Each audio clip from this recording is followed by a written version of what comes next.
ओम शांति, ओम शांति, ओम शांति। बाबा कह रहे हैं मीठे बच्चे, बाप जो रोज़ रोज़ पढ़ाते हैं, यह पढ़ाई कभी भी मिस नहीं करनी चाहिए। बाबा जो भी पढ़ाते हैं, रोज़ रोज़ पढ़ाते हैं, कभी भी मिस नहीं करना है।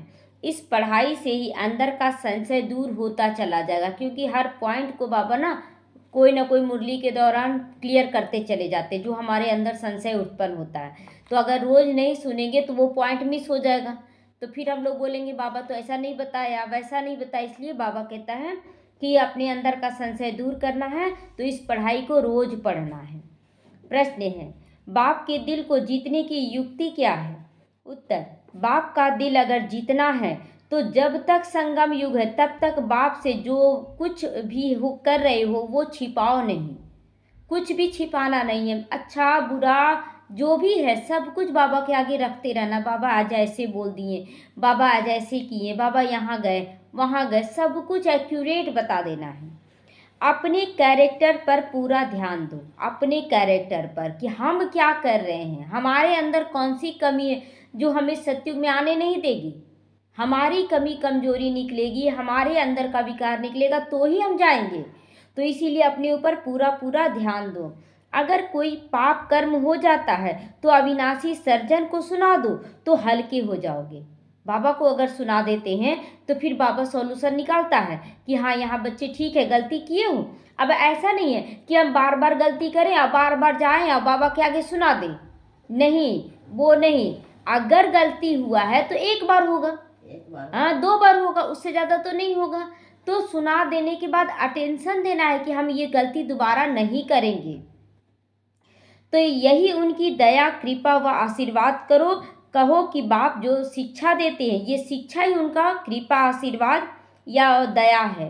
तो बाप से दया व कृपा मांगने की बजाय स्वयं पर कृपा करो। बाबा ज्ञान दे रहे यही उनका आशीर्वाद है, लेकिन अगर कृपा करना है तो अपने ऊपर खुद कृपा करो कि हमें गलत नहीं करना है। तो ऐसा पुरुषार्थ कर बाप का दिल जीत सकते हो। अगर बहुत अच्छे से चल रहे हो, बहुत अच्छा पुरुषार्थ कर रहे हो, बाबा को सब कुछ सच बताते हैं, तो फिर बाबा कहता है कि वही बच्चे दिल पर चढ़ते हैं। ओम शांति। तो अभी रूहानी बच्चे तो यह जानते हैं कि नई दुनिया में सुख है, पुरानी दुनिया में दुख है। नई दुनिया में सुख है और पुरानी दुनिया में दुख है। ये दोनों का अनुभव हुआ, दोनों का। जब हम बाबा के ज्ञान में आए तो दुख में आए ना, तो ये दुख की दुनिया है। अब देख भी रहे चारों तरफ दुख, और सुख की दुनिया में जा रहे हैं। जैसे जैसे अंदर से स्थिति मजबूत हो रहा है तो सुख का फीलिंग अंदर आ रहा है, अंदर आ रहा तो बाहर से भी सब कुछ अच्छा हो रहा है। तो दुख में सभी दुखी में आ जाते हैं और सुख में सभी सुख में आ जाते हैं। जब सतयुग में सुख होगा सभी सुखी रहेंगे। सुख की दुनिया में दुख का नामो निशान नहीं, फिर जहाँ दुख है वहाँ सुख का नामो निशान नहीं होगा। तो जहाँ पाप है वहाँ पुण्य का नामो निशान नहीं, और जहाँ पुण्य है वहाँ पाप का नामो निशान नहीं। तो वह कौन सी जगह है? एक है सतयुग, दूसरा है कलयुग।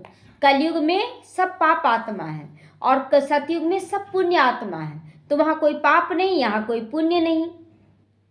तो यह तो बच्चों की बुद्धि में जरूर होगा ना। अभी दुख का समय पूरा होता है और सतयुग के लिए तैयारियां हो रही हैं। अभी इससे पतित छीछी दुनिया से उस पार सतयुग अर्थात राम राज्य में जा रहे हो। बाबा उस पार ले जा रहा, बोलते ना नैया हमारी पार लगाओ।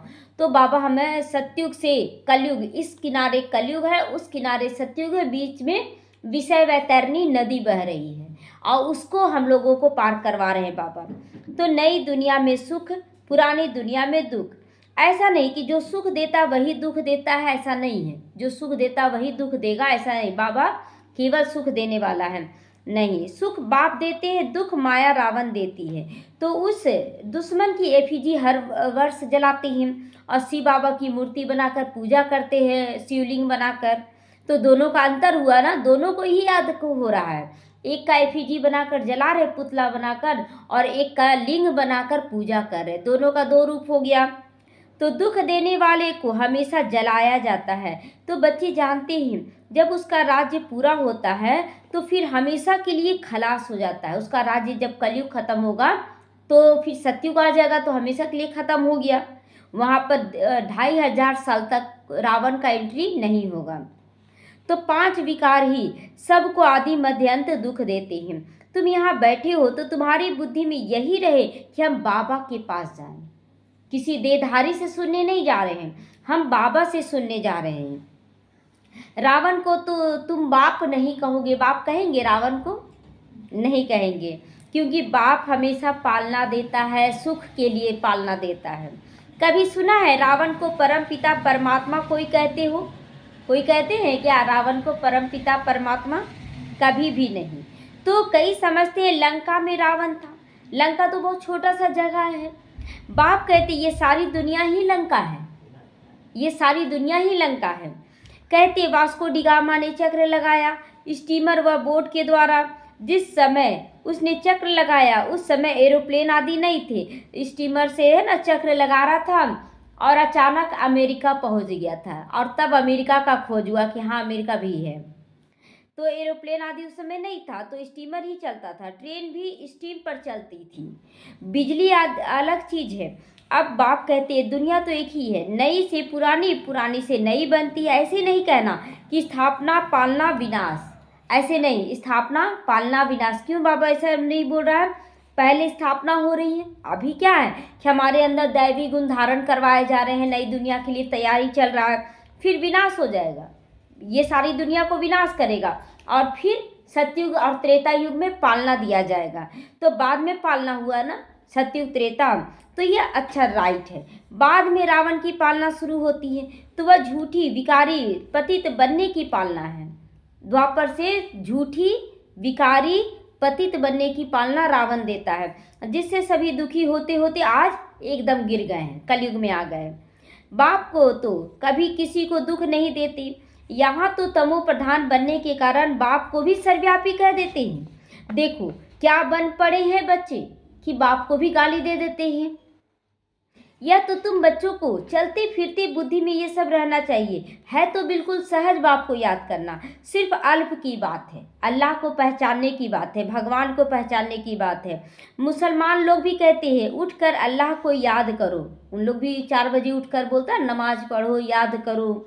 खुद भी सवेरे उठते हैं, जो बोलते हैं उन लोग भी उठते हैं सवेरे। वह कहते हैं अल्लाह व खुदा को याद करो। तुम कहोगे बाप को याद करो, हम लोग बोलेंगे बाबा को याद करेंगे।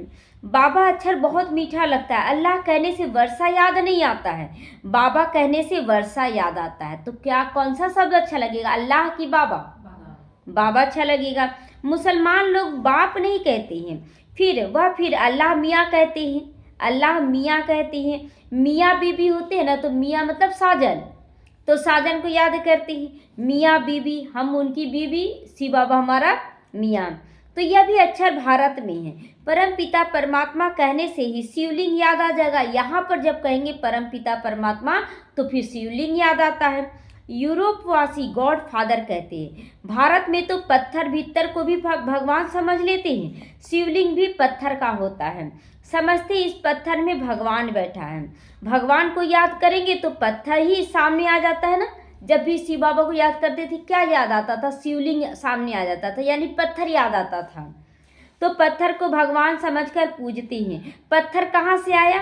पहाड़ों से, झरने से, जो पहाड़ों के झरनों से पानी जो गिरता रहता है ना, उससे पत्थर एकदम चिकना हो जाता है और वही पत्थर फिर शिवलिंग का आकार ले लेता है। फिर कैसे नेचुरल निशान भी बन जाती हैं। देवी देवताओं की मूर्ति ऐसे नहीं होती है, पत्थर काट काट कर कान, नाक, मुंह आदि बहुत सुंदर बनाते हैं। अपने से देवी देवता तैयार होता है? नहीं, शिव बाबा अपने से, ये भी बताया जाता है क्योंकि शिव बाबा का जन्म आप अपने से होता है, स्वयंभू। और हम लोगों को बाबा तैयार करता है, रोज रोज ज्ञान सुनाकर तैयार करता है। इसीलिए जब मूर्ति बनाते हैं तो अच्छे से नया नक्श निकाला जाता है। और शिवलिंग क्या होता है? पानी का झरना निकलते निकलते शिव बन जाता है। तो खर्चा बहुत करते हैं मूर्ति बनाने में। शिव बाबा की मूर्ति पर कोई खर्चा नहीं, आदि की बात ही नहीं है, खर्चा करने की बात ही नहीं है। शिव बाबा अपने ऊपर कोई खर्चा नहीं करवाता है क्योंकि वो निराकार है। अभी तुम बच्चे समझते हो हम सो देवी देवता चैतन्य में खुद बन रहे हैं। जितना हम खुद को तरासेंगे, बाबा का ज्ञान के द्वारा तरासेंगे, उतना हम परफेक्ट बनेंगे। चैतन्य में होंगे तब पूजा आदि नहीं होगी, अभी पूजा कराने का शौक नहीं रखना है कि हमारी कोई पूजा करे। बाबा कह रहा कि चैतन्य में पूजा आदि नहीं होती है। जब पत्थर बुद्धि बनते हो ना, तब पत्थर की पूजा करते हैं। चैतन्य है तो पूज्य बनते हो, पूज्य बनते हो मतलब सबकी नज़रों में बहुत माननीय श्रेष्ठ बन जाते हैं। फिर पुजारी बन जाते हो तो तुम्हारी चैतन्यता को मूर्ति का रूप देकर पूजते हैं। तो वहाँ ना कोई पुजारी होता है और ना कोई पत्थर की मूर्ति होती, दरकार ही नहीं है सत्युग त्रेता में। जो चैतन्य थे उनकी निशानी यादगार के लिए पत्थरों की मूर्ति बनाकर रखते हैं, यादगार के लिए। तो अभी देखिए जगह जगह पे जैसे सुभाष चंद्र बोस का या महात्मा गांधी का स्टैचू बना के रखते हैं ना, तो उसी तरह देवी देवताओं को मंदिरों में स्थापन किया गया। तो इन देवताओं की कहानी का तुमको मालूम पड़ा है कि इन देवताओं की जीवन कहानी क्या थी। अभी देवी देवताओं की कहानी हम लोगों को मालूम पड़ा है, फिर से वो रिपीट होती है। आगे यह ज्ञान चक्षु नहीं था तो जैसे पत्थर बुद्धि बने थे, यहाँ जाना भटकना, वहाँ जाना भटकना, इतनी सारी देवी देवता, माथा में दर्द हो जाता था किसको पूजे किसको ना पूजे, कहाँ से प्राप्ति होगा, है ना। तो इसलिए थोड़ा थोड़ा सब जगह चढ़ा देते थे, सब खुश हो जाओ, मतलब एक घूस दे रहे थे। तो पत्थर बुद्धि थी। अभी बाप द्वारा जो ज्ञान मिला है, ज्ञान एक ही है, परंतु उठाने वाले फिर नंबरवार हैं, सब अलग अलग ढंग से उठाते हैं। तुम्हारी रुद्रमाला भी इसी धारणा के अनुसार ही बनती है। एक है रुद्रमाला, दूसरी है रुंडमाला। एक रुद्रमाला है और दूसरी है रुद्रमाला। तो हमारी धारणा के अनुसार रुद्रमाला बनते, रुंडमाला जो मतलब यो भोग बल से जो मरेंगे ना वो रुंडमाला में आएंगे, और जो धारणा योग बल से जो शरीर छोड़ेंगे अपनी इच्छा से अच्छे से, वो रुद्रमाला बनेंगे। तो सबसे पहले तो शिव बाबा का रुद्रमाला बनेगा, उसके बाद रुंडमाला बनेगा। एक है ब्रदर्स की, दूसरी है ब्रदर्स और सिस्टर की। एक है आत्मा भाई भाई समझ रहे हैं हम लोग, तो इसीलिए बोलते हैं ना ओम में 33 करोड़ समाया हुआ है, यानी 33 करोड़ आत्मा अपने को आत्मा समझ कर पुरुषार्थ की है, इसलिए 33 करोड़ को बोलते हैं ओम में समाया हुआ है। और बाकी सब भाई बहन बोलते हैं अपने को। तो यह तो बुद्धि में आता है कि हम आत्माएं बहुत छोटी छोटी बिंदी मुआफिक हैं, गायन भी है, भ्रिकुटी के बीच चमकता है अजब सितारा। अभी तुम समझते हो महात्मा चैतन्य है, एक छोटी सितारे मिसल है। फिर जब गर्भ में आते हो तो फिर पहले कितना छोटा सा पिंड होता है और उसके बाद धीरे धीरे वो बड़ा होता है, और बाहर निकला गर्भ से तो कितना बड़ा हो गया, तो फिर कितना बड़ा हो जाता है। वही आत्मा अपने शरीर द्वारा विनाशी पाठ बजाती है। इस शरीर की भी सभी को याद करने लग पड़ते, इस शरीर को ही सभी याद करने पड़ते। आत्मा तो दिखती नहीं है तो आत्मा याद नहीं पड़ती है।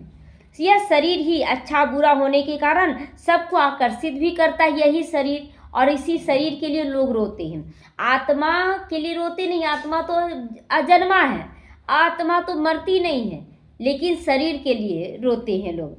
सत्युग में ऐसे नहीं कहेंगे कि आत्माभिमानी बने, वहाँ आत्माभिमानी होकर ही रहते हैं। याद रहता है कि मैं आत्मा हूँ, जैसे अभी याद रहता है कि मैं नारी हूँ तो नारी बनकर काम करते हैं, उसी तरह वहाँ आत्मा हूँ तो चाहे नर रहे चाहे नारी रहे वो वही रूप रहेगा। तो अपने को यहीं से आत्मा समझो। यह ज्ञान तुम्हें अभी ही मिलता है क्योंकि तुम जानते हो अभी आत्मा पतित बन पड़ी है। पतित होने के कारण जो भी काम करती वो सब उल्टा काम करती है।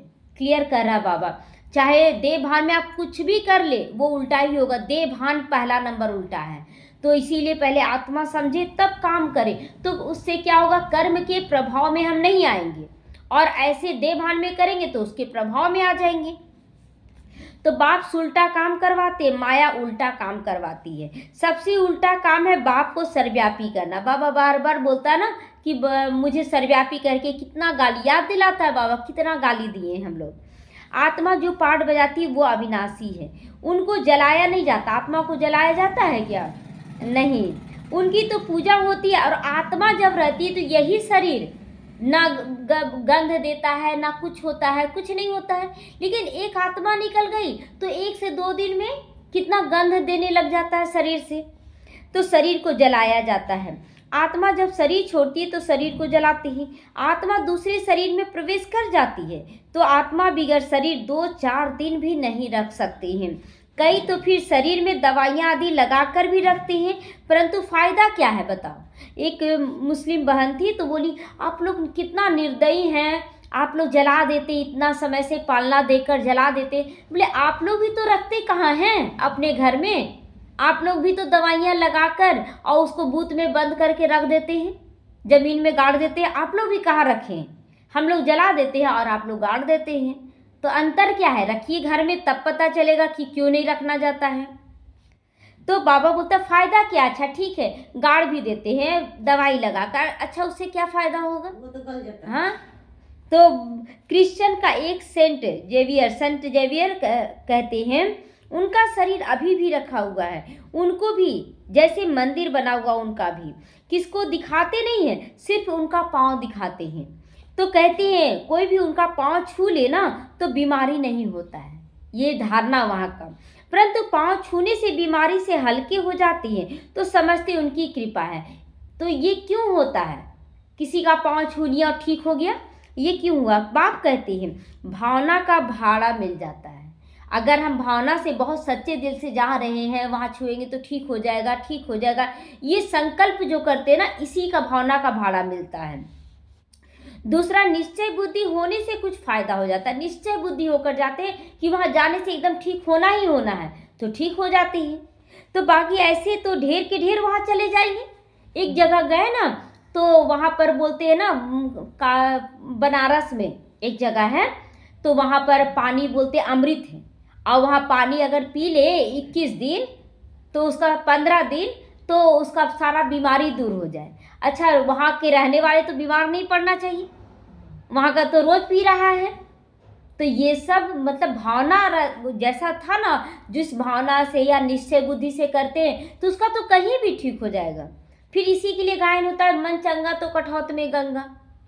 तो कहीं का भी बना सकते हैं आप ऐसा, लेकिन निश्चय बुद्धि और भावना जुड़ा होना चाहिए। बाकी ऐसे तो ढेर के ढेर वहाँ चले जाएंगे, मेला लग जाए, बाप भी यहाँ आए हैं, फिर इतना ढेर नहीं होते। बाबा कहते हैं फिर भी इतना, शिव बाबा यहाँ आ गया है धरती पर और माउंट आबू में, फिर भी इतना भीड़ नहीं लगता, भक्तों की इतना भीड़ लग जाता है। ढेर होने की जगह भी तो नहीं है बाबा के घर में, इतना जगह नहीं है बाबा, मतलब सारे बच्चे आ जाए और बोले मेरा ठीक कर दो मेरा, ऐसा नहीं है वहाँ। जब ढेर होने का समय आता है तो विनाश हो जाता है। यह भी ड्रामा बना हुआ है, इसका आदि व अंत नहीं है, ड्रामा का आदि और अंत नहीं है। हाँ, झाड़ की जड़ जड़ीभूत अवस्था हो जाती है, अर्थात तमो प्रधान बन जाता है, तब झाड़ चेंज होता है, चेंज होता है। जैसे टायर बोलते हैं ना, टायर बदली होता है, तो चक्र चल रहा है लेकिन मतलब उसको तमो प्रधान से सतो प्रधान तैयार कर दिया जाता है। कितना यह बेहद का बड़ा झाड़ है। पहले यह आएंगे, उनके पहले नंबर में जाना है, पहले वह आएंगे जिनको पहले नंबर में जाना है, नंबरवार आएंगे ना। अब देखिए 108 भी नंबरवार आएंगे, कृष्ण के साथ 108 जो हैं वो भी नंबरवार आएंगे, लेकिन एक एक सेकेंड एक एक मिनट का भी अंतर हो जाएगा। सभी सूर्यवंशी तो इकट्ठे नहीं आएंगे, अब 9 लाख हैं, लास्ट में 2-3 करोड़ हो जाएगा, तो सब इकट्ठे नहीं जाएंगे। चंद्रवंशी भी सभी इकट्ठे नहीं जाते हैं, नंबरवार माला अनुसार ही आएंगे। पाठधारी सभी इकट्ठे कैसे आएंगे, सारे पिक्चर में सारे एक्टर एक साथ आते हैं क्या, धीरे धीरे उसका दिखाते ना, एंट्री दिखाते हैं, तो खेल ही बिगड़ जाए। यह खेल बड़ा एक्यूरेट बना हुआ है, इसमें कोई चेंज भी नहीं हो सकता है। जैसे एक्टर नाटक में देखते हैं कि ये नहीं आ रहा, बीमार पड़ गया, तो उसके जगह में दूसरे को ले आते हैं, लेकिन यहाँ जो एक एक्टर पार्ट बजा चुका है उसी का एक्टिंग चलेगा, दूसरा बदली नहीं होगा। तो मीठे मीठे बच्चे जब यहाँ बैठते हो तो बुद्धि में यही याद रहना चाहिए, ये सब याद रहना चाहिए। और सत्संगों में और बातें बुद्धि में आती हैं, यहाँ तो ये पढ़ाई है, ये पढ़ाई याद रहना चाहिए, जिससे तुम्हारी कमाई होती है। उन शास्त्रों आदि को पढ़ने से कमाई नहीं होती है, शास्त्र पढ़ने से कमाई नहीं होती है, मतलब अविनाशी कमाई की बात हो रही है यहाँ, तो वो अविनाशी कमाई नहीं होती है। हाँ, कुछ न कुछ गुण अच्छे होते हैं, ग्रंथ पढ़ने बैठते हैं तो ऐसे सभी निर्विकारी होते हैं। बाप कहते इस दुनिया में सभी भ्रष्टाचार से पैदा होते हैं, तो निर्विकारी कैसे हुए, द्वापर के बाद ही ना शास्त्र निकला, तो विकार से ही पैदा होते हैं बच्चे। तो बाबा कहता है कि ये सब भ्रष्टाचार से पैदा हो रहे, तो फिर निर्विकारी कैसे कहेंगे। तो तुम बच्चों से कई पूछते वहाँ जन्म कैसे होगा, वहाँ जन्म कैसे होगा। अरे तुमको उससे क्या मतलब है, जन्म कैसे होगा, तुम अपना पुरुषार्थ करो ना, वहाँ जो होगा रस्म रिवाज चलेगा। बोलो, वहाँ 5 विकार नहीं होते। योग बल से बच्चे पैदा होंगे तो पहले ही साक्षात्कार होता है कि बच्चा आने वाला है। कृष्ण के जन्म में दिखाते ना, चारों तरफ लाइट फैल गया, आवाज होने लगा कि तुम्हारा तारनहार आ रहा है, आवाज फैलता है ना, उसी तरह वहाँ होगा कि पता चल जाएगा पहले से कि आ रहे हैं। तो वहाँ विकार की बात नहीं। यहाँ तो बच्चों को भी माया गिरा देती, बाबा की निश्चय बुद्धि बच्चों को गिरा देती है। तो कोई कोई तो बाप को आकर सुनाते भी, बाबा हम काले हो गए, हम गिर गए। सुनाएंगे नहीं तो और ही 100 गुना दंड पड़ेगा, तो सुनाना जरूरी है। तो बाप तो सभी बच्चों को कहते हैं कि कोई भी पाप कर्म हो जाता है तो झट बाप को बता दो। ये नहीं कि इंसल्ट फील करेंगे, लोग क्या कहेंगे, कुछ भी वो कहे, मेरा काम तो खत्म हो गया ना, हम बोलकर क्लियर हो गए। तो अब बाप अविनाशी वैद है, सर्जन को सुनाने से तुम हल्के हो जाओगे। तो जब तक सतयुग है, संगम युग है, तब तक बाप से कुछ भी छिपाना नहीं है। बाबा क्लियर कर दे रहा है कि कुछ भी छिपाना नहीं है। कोई छिपाते हैं तो बाप के दिल को जीत नहीं पाएंगे। तो बाप के दिल को जीतेंगे तभी तो दिल पर चढ़ेंगे। तो सारा मदार पुरुषार्थ पर है। स्कूल में आएंगे ही नहीं तो कैरेक्टर कैसे सुधरेगा। तो स्कूल में डेली आना है, डेली मुरली सुनना है। इस समय सबकी कैरेक्टर खराब है, विकार ही पहले नंबर का सबसे खराब कैरेक्टर है। इसीलिए बाप कहते हैं बच्चों, काम विकार तुम्हारा महाशत्रु है। देह की ओर आकर्षण यही सबसे बड़ा विकार है। किसी के शरीर की ओर आकर्षित नहीं होना है। शरीर का आकर्षण केवल रूप का भी नहीं होता है, गुण का भी होता है, रिश्तों का भी होता है। रूप, गुण, रिश्ता, नाम, सम्मान, शान जिसका हो उसका, हर तरह का आकर्षण होता है। ये सब देवभान का आकर्षण है। हम लोगों को किसी चीज का आकर्षण नहीं, केवल आत्मा और उसके गुणों का आकर्षण होना है। तो आगे भी यह गीता का ज्ञान सुना था, यह सब बातें समझ में नहीं आती थी पहले। अब बाप डायरेक्ट गीता सुना रहे हैं। तो अभी बाप से तुम बच्चों को दिव्य बुद्धि की ताकत मिल रही है, दिव्यता की ताकत। तो भक्ति का नाम सुनते हंसी आती है। क्या क्या करते थे हम लोग, अभी भक्ति का सुनते हैं तो नंगे पांव चलते थे। एक लड्डू लेकर जाएं तो थोड़ा यहाँ गिराओ, थोड़ा यहाँ गिराओ, कैसे कैसे करके पूजा करते थे। लेटते थे जमीन में, क्या नहीं करते थे, क्या क्या करते थे। अभी तो बाप शिक्षा देते। इसमें दया, कृपा व आशीर्वाद मांगने की बात ही नहीं। यहाँ पर मांगना नहीं है। अधिकारी बच्चे हैं, अधिकारी बच्चे मांगते नहीं हैं। खुद पर दया करो, कृपा करो, आशीर्वाद करो। जितना बाबा पढ़ाता है उसको धारण करो। बाप तो हर बच्चे को पुरुषार्थ कराते रहते हैं।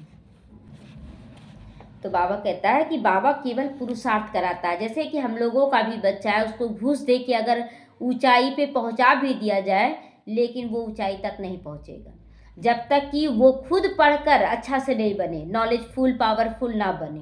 तो यहाँ भी बाबा हमें घूस देकर, मतलब अलग से शक्ति भरकर नहीं करता है। बाबा कहता पुरुषार्थ करो, तब तुमको शक्ति अपने आप आएगा। कोई भी तो पुरुषार्थ कर बाप के दिल पे चढ़ भी जाते हैं, जीत लेते हैं बाबा के दिल को। और कोई तो पुरुषार्थ करते करते मर भी पड़ते हैं। कितना विघन आएगा, कैसे हम पार करेंगे, रोने पीटने लग जाते हैं। तो बाप तो हर बच्चे को एक जैसा ही पढ़ाते हैं। फिर कोई समय ऐसी कोई बात नहीं। तो बाबा कहता है कि कोई समय ऐसी गुही बातें निकलती जो पुराना संशय ही उड़ जाता है। बाबा मुरली के दौरान कुछ ऐसी ऐसी बातें भी बताता जिससे पुराना जो संशय है दबा हुआ वो अपने आप खत्म हो जाता है। इसलिए मुरली रोज सुनना चाहिए। फिर खड़े हो जाती हैं। इसीलिए बाबा की पढ़ाई कभी भी मिस नहीं करनी है। तो मुख्य है बाबा की याद, दैवी गुण भी धारण करना, देने का संस्कार हमेशा धारण किए रहना, जितना देंगे। इसीलिए लक्ष्मी को दिखाते हैं देते हुए तो कभी खाली नहीं होती है, और जो नहीं देने वाले वो भिखारी होते हैं। तो कोई कुछ भी छी बोले तो सुना अनसुना कर देना है। हमें दैवी गुण धारण करना मतलब गुण। तो बाबा कहता कोई कुछ भी बोले सुना अनसुना कर देना चाहिए। वो बोला ना, उसका स्थिति है, हम क्यों उस पर करें। अगर कोई बोल रहा है कि तुम चोर हो, ठीक है, तो हम लोग पीछे पड़ जाते हैं कि तुम चोर कैसे बोल सकते हो, हम चोरी किए हैं क्या। अब दो बात सोचें कि अगर कोई चोर बोल रहा, अगर हम चोरी किए तो सुधार ले कि आज के बाद चोरी नहीं करेंगे, और अगर कोई चोर बोल रहा और हम चोरी नहीं किए तो हम तो चोर नहीं हैं, फिर उनकी बातों को क्यों पकड़े? तो हम साबित क्यों कर रहे हैं किसी को कि हम चोर नहीं हैं? कोई कुछ भी बोले सुना अनसुना कर देना। Hear no evil, talk no evil, see no evil, मन बुरा नहीं देखना है, बुरा नहीं बोलना है, बुरा नहीं सोचना है, बुरा नहीं करना है, बुरा नहीं देखना है। तो ऊंचा पद पाना है तो मान अपमान दुख सुख हार जीत सब कुछ सहन करो, सब में एक रस होकर चलो। बाप कितनी युक्तियां बतलाते हैं, फिर भी बच्चे बाप की सुना अनसुना करते। सुना अनसुना माया का करना है तो कर देते बाप का सुना अनसुना। तो बच्चे कैसे हैं, उसको क्या बोलेंगे? भैंस बुद्धि बाबा बोलता है ना, तो भैंस बुद्धि मतलब बाबा का ज्ञान को धारण करना है और माया का सुना अनसुना करना है, तो माया को धारण कर लेते हैं तो फिर भी बाप का सुना अनसुना कर देते हैं। तो वह क्या पद पाएंगे? अब ज्ञान तो सुन रहे लेकिन सुना अनसुना कर देंगे तो क्या पद पाएंगे? तो बाप कहते हैं जब तक अशरीरी नहीं बने हो तब तक माया की कुछ न कुछ चोट लगती रहेगी। क्लियर है? जब तक हम परफेक्ट नहीं बनेंगे माया का विघन आता रहेगा। हम एकदम निश्चिंत निश्चय बुद्धि और नशे में रहें और एक्यूरेट चले, कहाँ कैसा व्यवहार करना है, कहाँ क्या करना है, एक्यूरेट चले, कभी माया की चोट नहीं लग सकती। तो बाप का कहना नहीं मानते हैं, बाप का डिसरिगार्ड कर देते हैं, बाप कभी डिसरिगार्ड करते, हम नहीं मानते हैं, ये तो डिसरिगार्ड होता है। बाबा कहता है कि जो जिस स्थान पर उसका सम्मान करना है। तो फिर भी बाप कहते हैं बच्चे सदा जीते जागते रहो। बड़ों का काम क्या है? आशीर्वाद देना। सदा जीते और जागते रहो और बाप को याद करके ऊंचा पद पाओ। बाबा तो यही ना रखेगा सबके प्रति। अच्छा, मीठे मीठे सीखी लदे बच्चों प्रति माता पिता बाप दादा का याद प्यार और गुड मॉर्निंग। रूहानी बाप की रूहानी बच्चों को नमस्ते। हम रूहानी बच्चों की रूहानी माता पिता बाप दादा को याद प्यार गुड मॉर्निंग और नमस्ते नमस्ते। शुक्रिया बाबा, शुक्रिया। धारणा के लिए आज मुख्य सारे, कोई भी उल्टी सुल्टी बातें करे तो सुना अनसुना कर देना है। आज का होमवर्क है कि कोई कुछ भी बोले हमें सुना अनसुना करना है। Hear no evil, talk no evil, dot dot, मतलब कुछ भी गलत देखना, सुनना, बोलना, सोचना, करना कुछ भी नहीं है। दुख सुख मान अपमान सब कुछ सहन करना है। दुख और सुख, मान अपमान, निंदा स्तुति, हानि लाभ सब कुछ सहन करना है, लेकिन बाप को नहीं छोड़ना है। बाप जो सुनाते हैं उसे कभी सुना अनसुना कर बाप का डिसरिगार्ड नहीं करना है, ये बाप का डिसरिगार्ड होता है।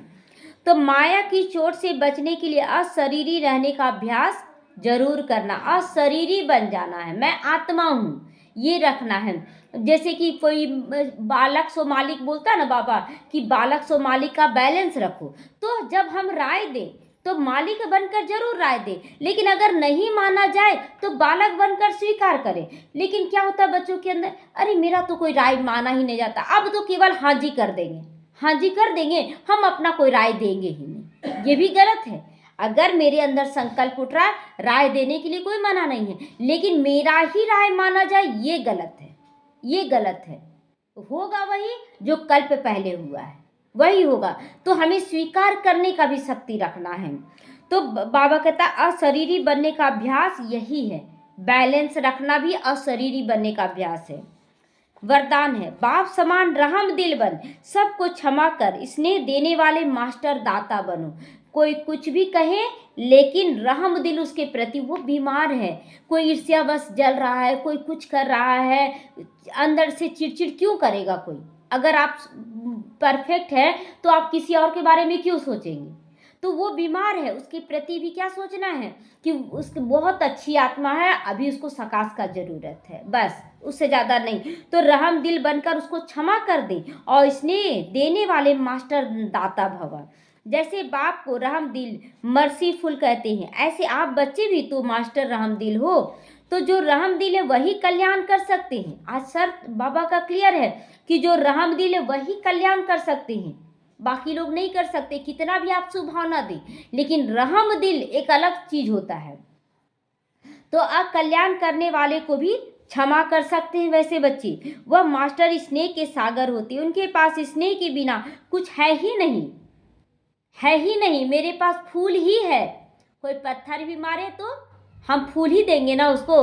फूल उठा के फेंको तो उसको चोट लगेगा, उसको तो बहुत अच्छा लगेगा।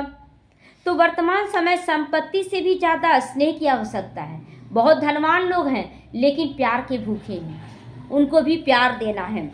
इसीलिए मास्टर दाता बन सबको स्नेह देते चलो, सबको प्यार दो, सबको प्यार दो। एक बार चिड़चिड़ करेगा वो, दूसरी बार फिर प्यार दे, फिर वो करेगा। देते देते एक दिन उसको महसूस होगा कि प्यार, सच्चा प्यार मिलेगा तो यहीं से मिलेगा। तो हम लोग मास्टर प्यार के सागर बन जाएं, कोई भी खाली हाथ ना जाए।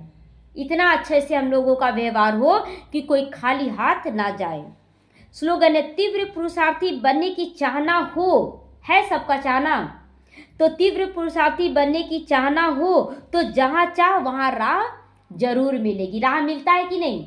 नदी भी बहती है, नहीं सोचती कि किधर बहना है, बहते चली जाती है। हम लोगों को रुकना नहीं है। यहाँ से दूर देखेंगे रास्ता बंद है, लेकिन अगर हम चलते जाएं तो महसूस होगा एक छोटा सा रास्ता खुला हुआ, वहाँ से हम निकल सकते हैं, है ना। इसीलिए चलते जाना है, वर्तमान में रहकर चलते जाना है, रास्ते खुलते चले जाएंगे।